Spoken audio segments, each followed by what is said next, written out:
Mga kandidato sa pagkasenador aktibong nangangampanya sa iba't ibang rehiyon ng bansa. Naritong isang special report ni Kim Gomez. Nagpasalamat si dating DILG Secretary at Senatorial Candidate Benhur Abalos sa mga taga-Leyte sa kanilang mainit na pagtanggap sa kanyang pagbisita sa lalawigan. Ayon kay Abalos, malaking tulong ang suporta ng mga Leyteños sa kanyang mga advokasya, lalo na sa mga hakbang na isinusulong upang protektahan ang mga maliliit na mangingisda at mga likas na yaman ng Pilipinas. Sa kanyang pahayag, binigyan diin ni Abalos na hindi siya pabor sa mga polisiya na nagpapahintulot sa mga malalaking fishing vessels na mangisda sa loob ng municipal fishing zones, na isang issue na may malaking epekto sa sektor ng pangingisda. Anya, ang mga hakbang na ito ay manghikinabang ang mga maliliit na mangingisda at magpapalakas sa kanilang kabuhayan.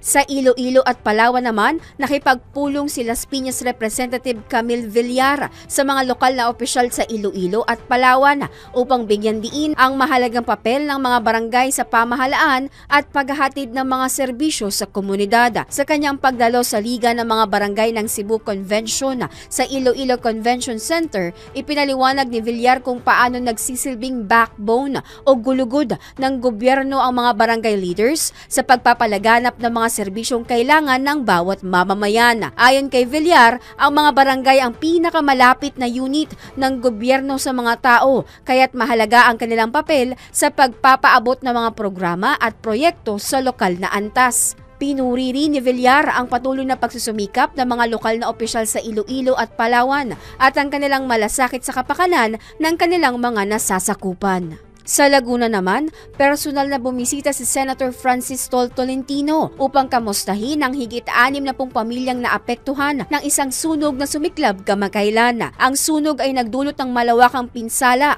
sa mga kabahayan at nag-iwan ng maraming pamilya na nawalan ng tirahan. Sa kanyang pagbisita, nakipag-ugnayan si Tolentino sa mga lokal na otoridad at mga residente upang alamin ang kanilang kalagayan at masigurong mabibigyan sila ng kinakailangang tulong at suporta. Ang pagbisita ni Senator Tolentino sa mga nasunugang pamilya ay bahagi ng kanyang advokasya na magbigay ng agarang tulong sa mga mamamayan sa oras ng pangangailangan. Patuloy siyang nangako na magiging katuwang ang kanyang tanggapan sa pagpapabuti ng kalagayan ng mga biktima ng sakuna sa buong bansa. At yan ang News Scoop. Kim Gomez, nagbabalita ng tama, naglilingkod ng tama.